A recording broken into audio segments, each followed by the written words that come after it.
Buenas tardes, somos el grupo 3A, conformado por Catherine Boyo, Rosaura Esteta y Fiorella Pérez. En esta oportunidad vamos a exponer acerca del experimento realizado en el laboratorio 5, el cual corresponde al tema de caracterización de hidrogeles, parte 1. Dentro de nuestra presentación tenemos tres objetivos, dentro de los cuales se encuentra analizar la liberación del tinte del hilo de sutura quirúrgica reticulado con cloruro de calcio, construir también una curva de liberación de colorante en función del tiempo para cada buffer, lo que simula la liberación de fármacos y condiciones fisiológicas, y analizar la capacidad de degradación de las membranas de hidrogel y el glicerol entrecruzado y al glicerol sin identificar con respecto al tiempo y las condiciones de pH. En el primer objetivo se busca evaluar cómo el proceso de reticulación con cloruro de calcio afecta la liberación de colorante con el hilo de sutura. Luego, acá en la parte de las curvas, se busca generar estas curvas de liberación de colorante para cada buffer, tanto el de 6,8 como el de 1,2 a lo largo del tiempo, y utilizar estas curvas para poder simular cómo los hidrogeles pueden liberar fármacos en condiciones similares a las fisiológicas. Y en la última es estudiar cómo las membranas de hidrogel se pueden degradar con el tiempo y comparar la velocidad y la magnitud de la degradación de las dos membranas en función del tiempo y del pH también. A continuación se realizará la explicación de los ensayos y los resultados.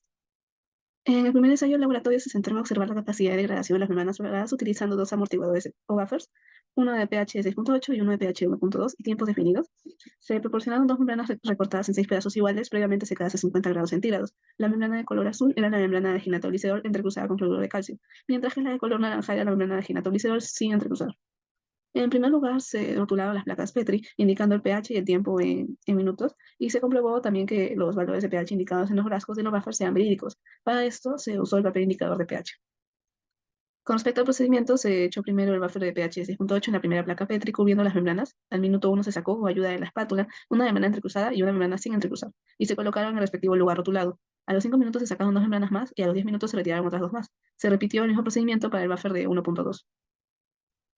Entre los resultados, se observó que con un mayor tiempo de exposición de las membranas a los buffers se decoloraban. Con un pH de 1,2, ambos tipos de membranas se decoloraron más que con un pH de 6,8, hasta casi llegar a la transparencia. Por otro lado, con la espátula se tocaban las membranas y se observó que las membranas sin entrecruzamiento para ambos pH se podían romper fácilmente, mientras que las membranas entrecruzadas no se podían romper con la espátula. Sin embargo, con un pH de 6,8, las membranas sin reticular resultaban más deformes con una mayor pérdida de la estructura.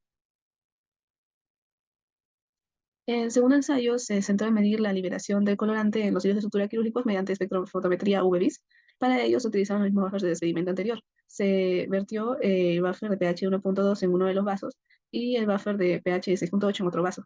Luego se separó el hilo de sutura con el colorante en dos partes aproximadamente iguales.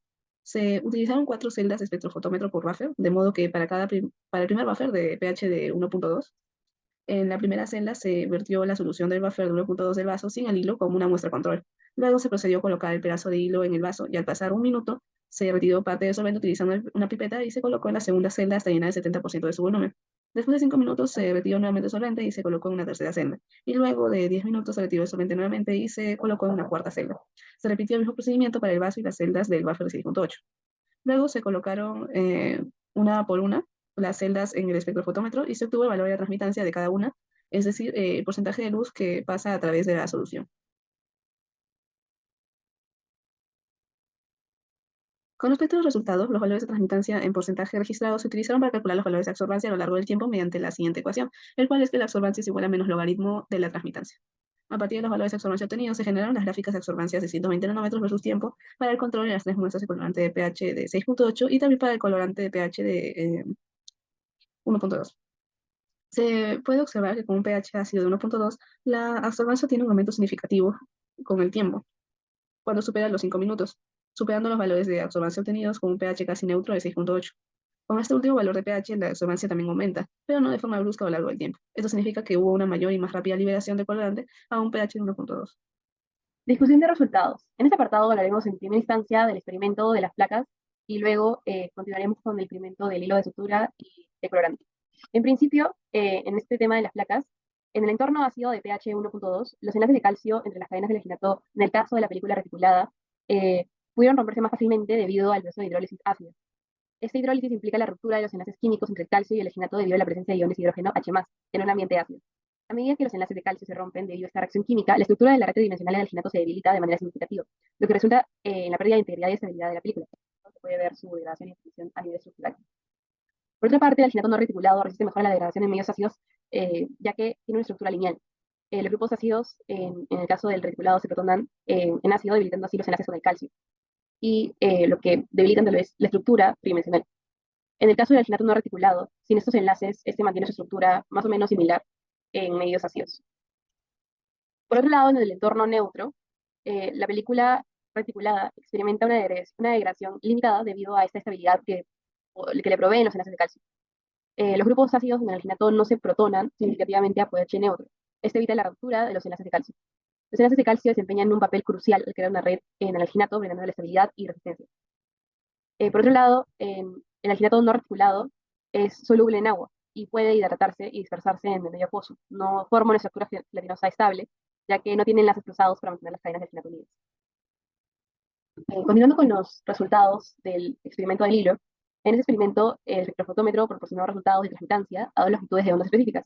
Estas fueron 470 nanómetros y 620 nanómetros. No obstante, dado que el colorante presente en la muestra, en nuestro caso, era de color rojo, y la luz roja se encuentra en un intervalo cercano al valor de 620 nanómetros aproximadamente, decidimos utilizar las mediciones tomadas en esta longitud para el análisis. Se realizó la medición de transmitancia utilizando un espectrofotómetro. Este tomó 8 mediciones, como se puede ver aquí, de la muestra 178 a la 185. Sin embargo, experimentamos dificultades con el orden de la inserción de los tubos, ya que no pudimos distinguir a simple vista que colocamos el que contenía el colorante durante un periodo de tiempo mayor, 10 minutos, inmediatamente después casi del control, como se puede observar acá.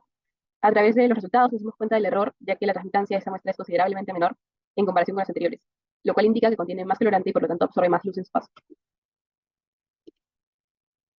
Sí, aquí. Ok, acá se ven las dos curvas en los diferentes entornos con los valores ya de la absorbancia. En entornos ácidos, como el pH de 1.2, es probable que el alginato con colorante se pueda descomponer o libere el colorante más rápidamente debido a las condiciones ácidas. El alginato es una sustancia que puede estar sujeta a cambios en su estructura y solubilidad en función del pH, y en ese entorno ácido el alginato puede suspenderse más rápido, liberando más colorante en el líquido circundante, lo que resulta en una mayor absorbancia y una menor transmitancia. En contraste, en un entorno neutro, el alginato con colorante es más estable, lo que conduce a una liberación constante de colorante con el tiempo y una transmitancia también constante. Esta propiedad puede ser útil en aplicaciones como drug delivery, donde se desea una liberación controlada y constante, tal vez, de medicamentos en el cuerpo. También en la gráfica se puede ver que en las condiciones ácidas el alginato puede liberar una cantidad creciente de colorante con el paso del tiempo. Y aquí es muchísimo más constante. Alrededor más o menos la transmitancia fue de un 90% y se mantienen los valores casi de 0,02. Cuestionario.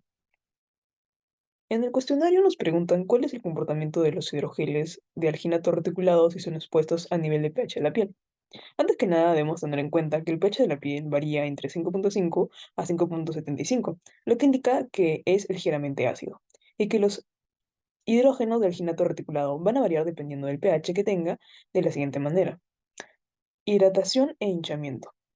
Los hidrogeles de alginato son hidrofílicos y tienen la capacidad de absorber y retener grandes cantidades de agua. A un pH cercano a 5.5, tienden a mantener su estructura en forma de gel debido a la carga negativa de los grupos carboxilos en su cadena polimérica.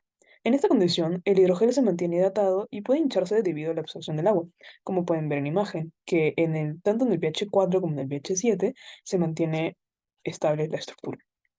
Y acá viene el segundo punto, que es la estabilidad. A nivel del pH de la piel, los hidrogeles de alginato generalmente son estables, lo que significa que no se descompondrán ni desintegrará de manera significativa en condiciones normales. El alginato es estable en un rango de pH amplio, y el pH de la piel se encuentra dentro de ese rango, por lo que no se espera que la matriz de hidrogel se degrade de manera significativa. Sin embargo, si exponemos a un pH más ácido, como pueden ver al 1, este sí lograría desintegrarse. Y por último, tenemos el control de liberación de fármacos. Si estos hidrogeles se utilizan como sistema de administración de fármacos para aplicaciones dérmicas, su capacidad de liberación de fármacos puede estar influenciada por el pH de la piel. A un pH cercano a 5.5, la matriz de hidrogel puede retener el fármaco y liberarlo de manera controlada, lo que es beneficioso para la administración terapéutica sostenida. En la segunda pregunta, nos dicen qué otros métodos existen para la liberación controlada de fármacos. Entre los métodos más comunes tenemos las matrices de liberación controlada. En este enfoque, los fármacos se incorporan en una matriz sólida o semisólida, que libera el fármaco gradualmente a medida que la matriz se disuelve o degrada. Los sistemas de matriz incluyen tabletas de liberación prolongada y cápsulas.